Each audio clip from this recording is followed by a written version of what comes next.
Hi folks, Florida Man here. Today, I bring you an after-action report on a game I played on the classic map on PlayDiplomacy.com. The game was played live for the first 4 years, and then it continued on more sustainable 24-hour deadlines. I played Italy, and the game was called Live for All. In spring 1901, I had the usual communications that one has as Italy in the early game. I reached out to every power, hoping I would get an alliance against either France or Turkey going. Neither side seemed like a really solid prospect at first, but that wasn't surprising given the fast pace of the first season of a live game, and the fact that people are often very cagey about establishing a definite plan of aggression in spring 1901, even though there's, obviously, a first mover advantage if you have such a plan before your opponents can react to it. When orders processed, I had made one of the most boring possible openings as Italy, taking the Ionian and moving Rome to Apulia. I kept Venice in place to avoid annoying France and to have options relative to Austria. Unfortunately, in the west, France had a very strong opening that looked like it might very well lead to an attack on me. He moved his fleet to mid-Atlantic Ocean, an army into Marseille, and the other army into Picardy. What made the French opening so strong, though, was that England opened to North Sea and Norwegian Sea, while Germany's opening was very inoffensive to everyone except possibly Russia. So France would have a free hand if he was interested in coming after me. In the east, Russia made a fairly pro-Austrian opening, leaving Galicia untouched. Turkey made the common anti-Austrian Turkish opening, and Austria fearlessly opened south, also leaving Galicia vacant.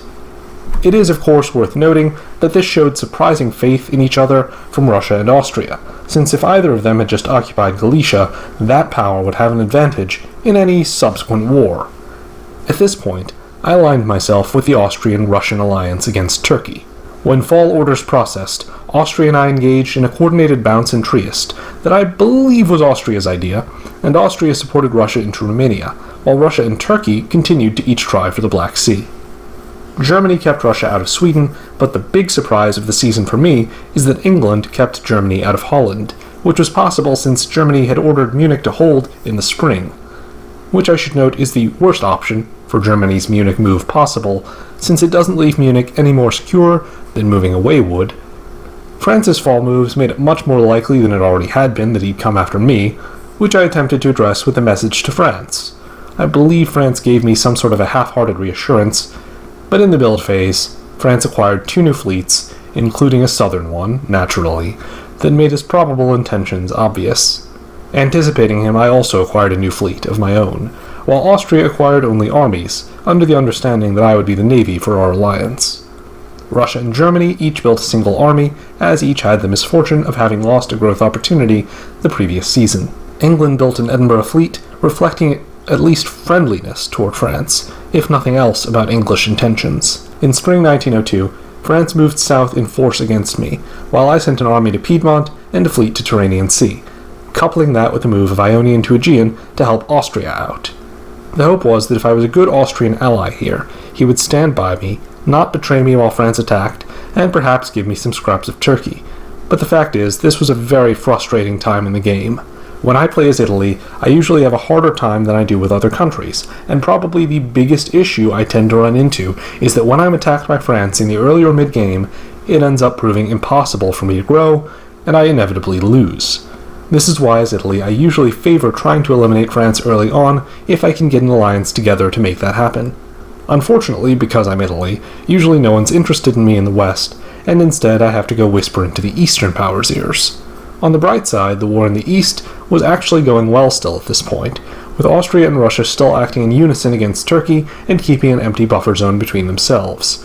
Another bright side was that it seemed as if France and England were picking a fight together with Germany, which could make it difficult for France to focus fully on me, if Germany gave them any trouble. In fall 1902, Germany and Austria made what I believe was a coordinated bounce in Munich, allowing them to defend it against France, although France did not attack there. France's moves were actually all fairly defensive here, so he didn't advance his front at all, except that he put an army in Marseille that wasn't there before.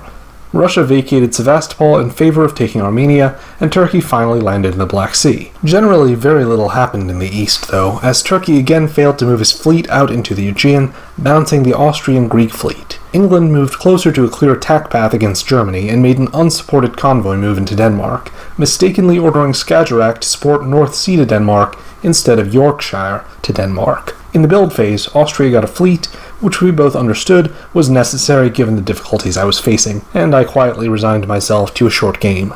England and Germany both got new armies. In spring 1903, Germany actually made a successful move against France, capturing Belgium, and although it seemed promised to be short-lived, I quietly cheered. France captured North Africa at the same time, while I basically just held my ground in the Mediterranean. I really wish I had some other strategy that could work for this situation, besides trying to keep allies like Germany and Austria on my side, and to turn England against France, which clearly wasn't going to happen in this game.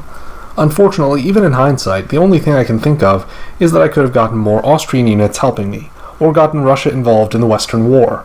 But it seems absurd that my position and Germany's looked as if they would inevitably be crushed in this game, even though our alliance, which included Austria trying to prop us both up, had more players and centers and units in it at this point, just because of geographic difficulties, and the fact that it's impossible to move Austrian forces through Italy without Austria accidentally capturing Italian centers. I think it's sort of a fundamental flaw in the design of this game that limits the flexibility of all powers, that there's no discretion about whether a center is considered captured or not by the power that's occupying it. If Austria could walk into Venice without capturing it, that would give Austria some good options for helping defend Italian independence. I think the power that suffers the most from this is probably Italy. In the east, Turkey walked into Sevastopol, but that acquisition seemed certain to be short-lived. In the west, England captured Denmark from France, which made France's occupation of Belgium seem insignificant and short-term by comparison. Russia made an attempt to move St. Pete to Norway, not recognizing the move was actually impossible under the rules, since the Russian fleet was in the south coast of St. Pete. In fall, England convoyed onto Norway, apparently now very aware that Russia was an enemy. Bizarrely, Russia moved his fleet out of St. Pete but didn't leave St. Pete open for a build, which was a serious blunder, since in the south, Russia recaptured Sevastopol and took Constantinople with Austrian support, which would have given Russia the opportunity to develop its forces in the north. To my surprise and delight, Germany continued to hold out in Belgium, although he didn't recapture Denmark. In the south, my defense against the French held up, and I received additional reinforcement from Austria, who moved into Piedmont while I moved into Tuscany. In the build phase, Russia didn't execute his build. England built a fleet in Edinburgh, showing that the alliance with France must still be going strong. France destroyed the fleet in North Africa, which felt like a real reprieve for me. Maybe my downfall wasn't inevitable after all. Maybe the superior numbers on my side would spare the Italian homeland from destruction. I let out a breath I hadn't realized I was holding, and began to consider how I might grow in the future. We will see whether these optimistic feelings had any merit to them very soon. In spring 1904, France pulled back slightly from the front with me, while Russia gave Constantinople up to Austria. Austria made a surprising move of Tyrolia to Bohemia, leaving me less defended than I was before, and seemingly signaling a shift in Austrian attention. The bright side, of course, was that it wasn't shifting against me. In the north, relatively little happened, although it seemed clear England was still fighting Russia and Germany, and was just repositioning to do a little more of that. In fall 1904, the seeds of the spring burst into bloom. England moved into Barents Sea, preparing to take St. Petersburg, while Russia vacated St. Pete, seemingly preparing for a build there. However, in the southeast, Austria launched a significant attack on Russia, capturing Romania and Galicia and continuing to hold on to Constantinople. Turkey died, but Russia ended up with only his home centers plus Ankara to show for it, leaving Russia as weak as he was at the end of 1901, but now facing a two-front war with enemies that were much stronger than his 1901 opponents had been. It was effectively a death sentence. I had encouraged Austria to turn on Russia after Turkey was near death, since the other obvious options would be attacking Germany or me, both of which would be to my disadvantage. I made my move against France now that France was seemingly pulling back from me, and I also took Greece with Austrian consent to boost my war strength, and give me the ability to potentially win my war with France. The only unfortunate thing was that France's move to further withdraw from the fight with me bounced in the English Channel. In the build phase, I got a new fleet, while Austria got a pair of new armies, which was worrying, but at least in keeping with our planned division of labor, with me being our navy and him being our army. In spring 1905, Germany and Russia continued to fight what now looked like an unwinnable war with England and France in the north, gaining Sweden but losing both Belgium and St. Pete. I moved into Albania from Greece, which, if I recall correctly, was because Austria agreed to let me have Trieste to get another build, and ensure that I would never have to worry about being attacked by Austrian fleets in the future. Austria's invasion of Russia was still proceeding well, which meant he could afford to be generous. In the fall, I took Trieste and got into a position that virtually guaranteed I would capture Marseille next year. Things were looking good.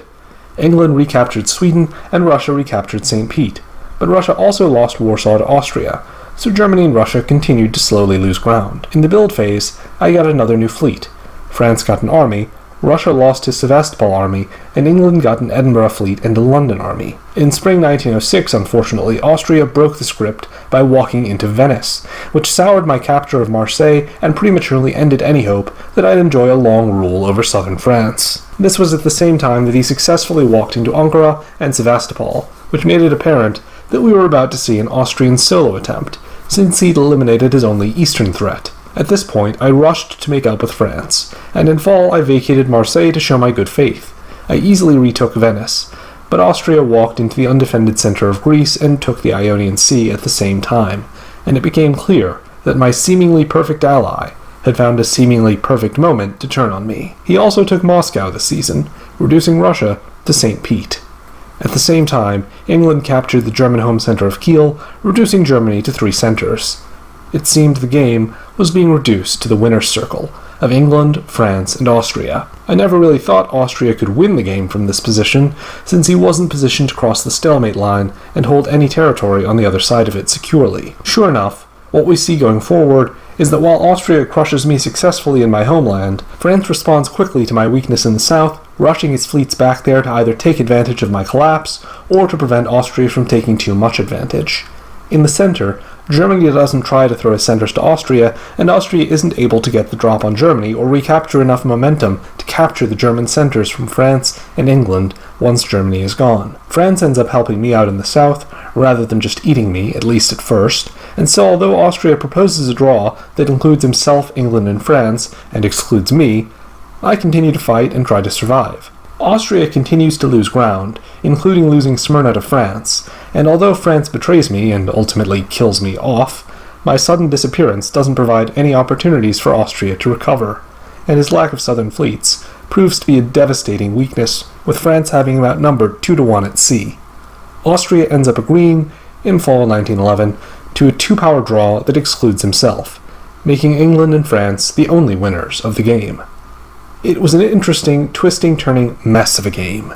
It showed the danger of being too treacherous, as I think Austria might have had a better opportunity to make a solo run later in the game if he had been more patient and allowed me to weaken France more, since that might have allowed him to actually cross the stalemate line in Germany and perhaps capture some French territory himself.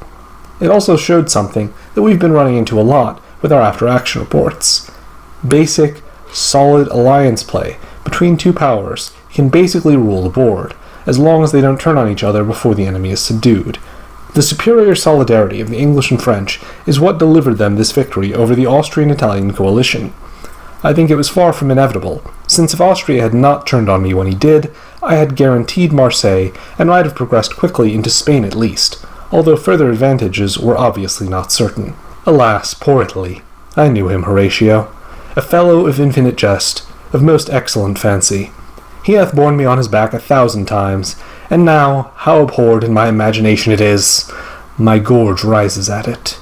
Here hung those lips that I have kissed I know not how oft. Where be your jibes now, your gambols, your songs, your flashes of merriment, that were wont to set the table on a roar? Not one now to mock your own grinning? Quite chapfallen. I hope you've enjoyed this episode of Shakespeare in Southern Europe. Don't know why I decided to insert some Hamlet in there, but if you enjoy my various eccentricities or other more normal aspects of my after-action reports, I hope you'll like, subscribe, and comment below, which helps convince YouTube that I'm delivering my Shakespearean monologues to a real audience, and not just sitting here talking to myself. If you really liked my weird video and strange tangents, you can support the weirdness by joining my Patreon crew, or writing subtitles for these videos in other languages, which I will hopefully eventually be up to date on uploading. Also, you might be interested in checking out the Diplomacy Broadcast Network, they're having me on one of their videos, and it would be neat if some members of the Alligator Army showed up in the comments and let them know that I am your favorite diplomacy personality. Hopefully, it might even be true. Until next time, Florida Man, out.